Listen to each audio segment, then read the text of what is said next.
ঠাকুর রচিত দেশ কবিতাটি শুনুন।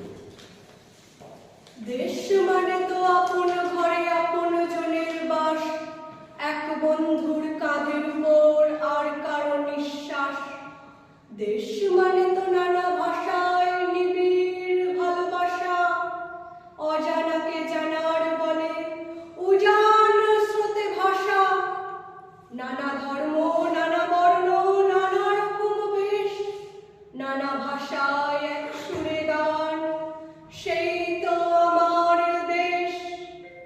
দেশ মানে তো কাশ্মীর সে কন্যাকুমারিকা, কাছাড় থেকে কচ্ছ হয়ে গলার ললন্তিকা। দেশ মানে শোন ভরির টরি মান কল্যাণ, শিশির ভেজা শিউলি ফুলে স্নিগ্ধ আলোর স্নান।